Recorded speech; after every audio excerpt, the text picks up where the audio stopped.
விலை இரண்டும் எப்போதுமே இரு துருவங்கள். அந்த இரு துருவங்களையும் இணைப்பதுதான் ஃபன் ஸ்டோரி. போன் 9566010006 மற்றும் 9566010007. நம்ம ஆளுங்க தானே நம்மள இவ்ளோ தூரம் சப்போர்ட் பண்ணி கூட்டிட்டு வந்தாங்க. அவங்களுக்கு தெரியாதா அவங்களோட பெஸ்ட் ஹாலிடேஸ் நம்ம கூட தான்னு. GT Holidays, South India's #1 travel brand. Touring Talkies ரசிகர்களுக்கு வணக்கம். வாங்க லன்ச் நிகழ்ச்சிக்கு போகலாம்.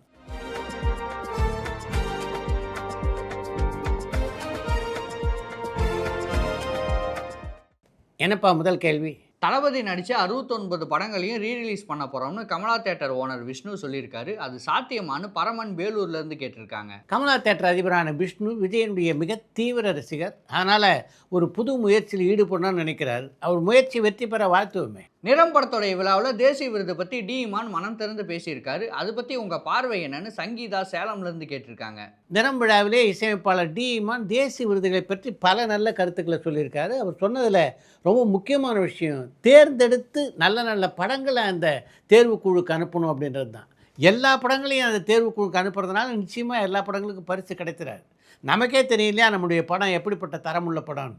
தேசிய விருது படங்களெல்லாம் பார்க்குறாங்கல்ல, அதை மனதிலே வைத்துக்கொண்டு படங்களை அனுப்பணும் அப்படின்ற கோரிக்கையை தான் வச்சார். அது ஒரு நியாயமான கோரிக்கையாக நான் பார்க்குறேன். 24 கலைகளையுமே சொல்லிக் கொடுக்குற மாதிரி திரைப்பட கல்லூரி வேணும்னு அல்ஃபோன்ஸ் புத்திரன் விஜய் கிட்ட கோரிக்கை வச்சிருக்காரு.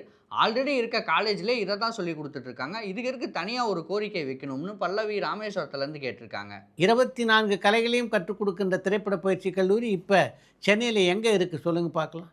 இன்னும் சரியாக சொல்லணும்னா ஏற்கனவே இயங்கி கொண்டிருந்த பல திரைப்பட பயிற்சி கல்லூரிகள் கூட இப்போ இயக்கத்தில் இல்லை. ஒரு சில கல்லூரிகள் இயங்கி கொண்டிருக்கின்றன. அந்த கல்லூரிகள்லாம் பார்த்திங்கன்னா ஒரு சில கல்லூரிகளில் இயக்கத்தை பற்றி மட்டும் சொல்லித்தராங்க, ஒரு சில கல்லூரிகளில் திரைக்கதையை மட்டும் சொல்கிறாங்க, ஒரு சில கல்லூரியில் ஒளிப்பதிவை பற்றி சொல்லித்தராங்க. ஆனால் மொத்தம் சேர்ந்த ஒரு திரைக்கல்லூரி இப்போ இல்லை அப்படின்றது தான் உண்மை. அந்த அவசியத்தை தான் அல்போன்ஸ் புத்திரன் வலியுறுத்தி இருக்கிறார். சினிமா குழந்தைகளே, இந்த படம் காலம் கடந்து பேசும், கண்டிப்பாக பாருங்கள் அப்படின்னு கமல் ஒடிசி படத்துக்கு பாராட்டு தெரிவிச்சிருக்காரு. ஆனால் கமல் இந்திய படங்களுக்கு இந்த மாதிரி பாராட்டு தெரிவித்ததே இல்லையா? அதுக்கு காரணம் என்ன? அவர் நடித்த கல்கி படத்தை கூட இப்படி ஒரு ஸ்டேட்மெண்ட் கொடுக்கவே இல்லையா? அதுக்கு காரணம் என்னன்னு அஜய் ஒசூர்லேருந்து கேட்டிருக்காங்க.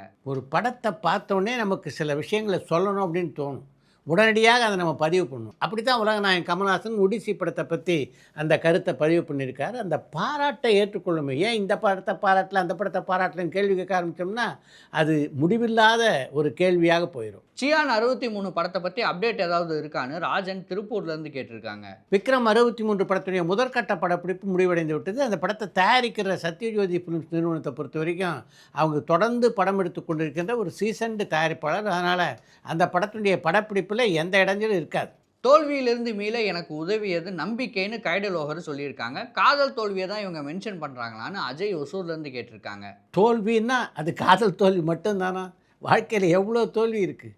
அப்படிப்பட்ட தோல்விகளை பற்றி தான் கையாடலோகர் சொல்லியிருக்காங்க. அதை எப்படியாவது காதல் பக்கம் திசை திருப்பிடணும் அப்படின்னு தயவுசெய்து முயற்சிக்காதீங்க. வதந்தி 2 வெப்சீரிஸை பற்றி தகவல் சொல்ல முடியுமான்னு கண்ணன் திருநெல்வேலியிலேருந்து கேட்டிருக்காங்க. வதந்தி வெப்சீரிஸை பொறுத்த வரைக்கும் மிகப்பெரிய பாராட்டுதலை பெற்ற ஒரு வெப்சீரிஸ் அது. முதல் பார்ட்டில் எஸ்ஜே சூர்யா அட்டகாசமாக நடித்திருந்தார். இப்போ அதனுடைய 2வது பார்ட் வருது. அதில் சசிகுமார் முதன்மை கதாபாத்திரத்தில் நடித்திருக்கிறார். அந்த வதந்தி வெப்சீரிஸை பொறுத்த வரைக்கும் தொடர்ந்து பல சீரீஸ் வர வாய்ப்பு இருப்பதாகவே நான் பார்க்குறேன். டிசி படத்துக்கான ப்ரொமோஷனில் படக்குழு இன்னுமே இறங்கவில்லையே, அதுக்கு காரணம் என்னன்னு பரமன் வேலூர்லேருந்து கேட்டிருக்காங்க. டிசி படத்தை பொறுத்த வரைக்கும் அதை சரியான முறையில் அந்த படத்துடைய தயாரிப்பாளர் விளம்பரப்படுத்தலை அப்படின்றது தான் என்னுடைய கருத்தும்.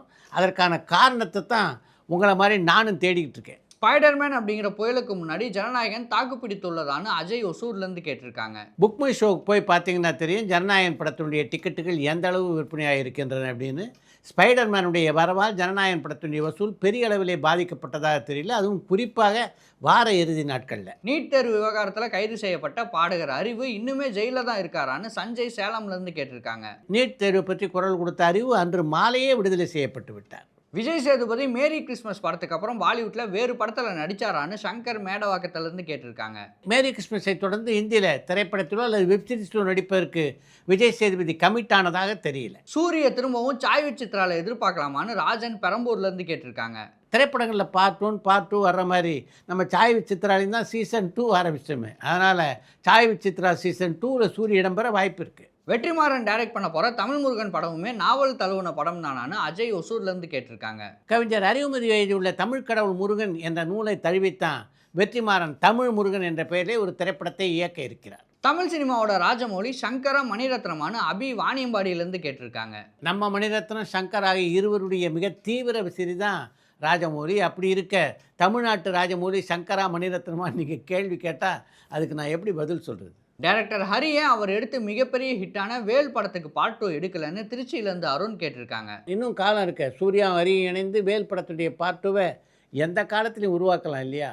வழக்கமாக புதுமுக இயக்குனர்கள் யுவன் பக்கம் தான் திரும்புவாங்க. அது கம்மியாயிட்டே வருது. அதுக்கு காரணம் என்னன்னு அஜய் பெரம்பூர்லேருந்து கேட்டிருக்காங்க. யுவன் சங்கர் ராஜாவை தொடர்பு கொள்வதிலே இங்கே இருக்கிற இயக்குநர்களுக்கும் தயாரிப்பாளருக்கும் சில பிரச்சனைகள் இருக்குது அப்படின்னு நினைக்கிறேன். நம்ம நிகழ்ச்சி இதை பற்றி நம்ம முன்னாடியே சொல்லியிருக்கோம். தொடர்பு எல்லைக்கு வெளியே இருக்காமல் இதை மட்டும் கொஞ்சம் யுவன் சங்கர் ராஜா சரி பண்ணிட்டார்னா நிச்சயமாக அவருடைய பட வாய்ப்புகள் இன்னும் கொஞ்சம் அதிகரிக்க வாய்ப்பு இருக்குது. வடிவேல் விவேக் 2 பேருமே பட தயாரிப்பில் ஈடுபட்டாங்களான்னு கமலா ஈரோட்லேருந்து கேட்டிருக்காங்க. நகைச்சுவை நடிகர்களான வடிவேல் விவேக் ஆகிய 2 பேருமே புத்திசாலிகள். அதனால தான் திரைப்பட தயாரிப்பில் அவர் 2 பேருமே ஈடுபடலை. பொதுவாக சினிமாவில் சங்கங்கள் தோன்ற காரணமாக இருந்தது எது? அதுவும் ஒரே துறைக்கு பல சங்கங்கள் இருக்குது. அப்படி தோன்றதுக்கும் காரணமாக இருந்தது எதுன்னு அஜய் ஒசூர்லேருந்து கேட்டிருக்காங்க. திரைப்படத்துறையிலே பணியாற்றியவர்களுக்கு உரிய நேரத்தில் உரிய சம்பளம் வழங்கப்படாமல் ஒரு காலகட்டம் இருந்தது.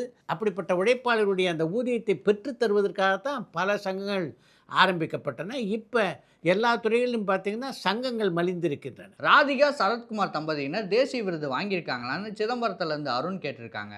சிறந்த நடிப்புக்காக ராதிகா தேசிய விருதை பெறலை அப்படின்னாலும் சிறந்த தயாரிப்புக்காக தேசிய விருதை வென்றிருக்கிறார். அவருடைய தயாரிப்பிலே உருவான மீண்டும் ஒரு காதல் கதை திரைப்படம் தான் அந்த விருதை அவருக்கு பெற்றுத்தந்தது.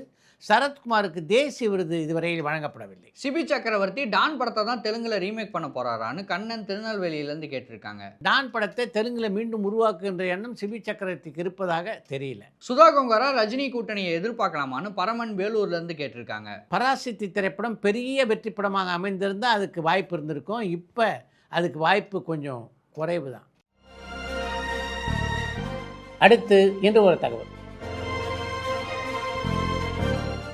இசையமைப்பாளராக வேண்டும் என்ற ஆர்வத்தில் இருந்த இளையராஜாவுக்கு முதல்ல வாய்ப்பு தந்ததுன்னா அது குர்ஜாடா கிருஷ்ணதாஸ் நாயுடு வெங்கடேஷ் தான். அவரிடம்தான் உதவி இசையமைப்பாளராக ஆரம்பத்திலே பணியாற்றினார் இளையராஜா. இளையராஜாவுடைய வாழ்க்கையை பற்றி நான் பல புத்தகங்கள் படிச்சிருக்கேன். ஆனால் எதுலேயும் இந்த குர்ஜாடா கிருஷ்ணதாஸ் நாயுடு வெங்கடேஷை பற்றி கேள்விப்பட்டதே இல்லையே அப்படின்னு நீங்கள் உங்கள் புருவத்தை உசத்துவது எனக்கு புரியுது.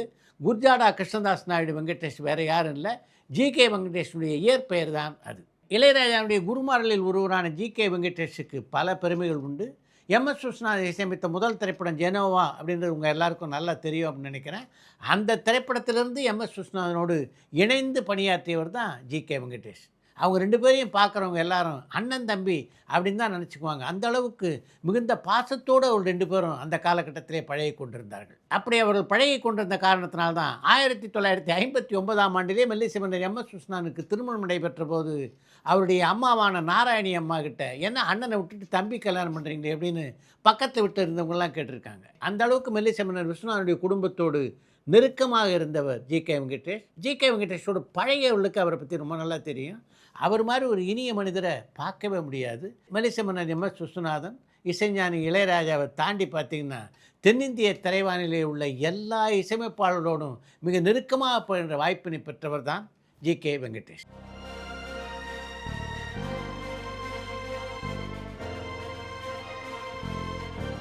இத்துடன் எந்த லென்ஸ் நிகழ்ச்சி நிறைய பெறுகிறது மற்றும் அடுத்த லென்ஸ் நிகழ்ச்சியிலே சந்திப்போம்.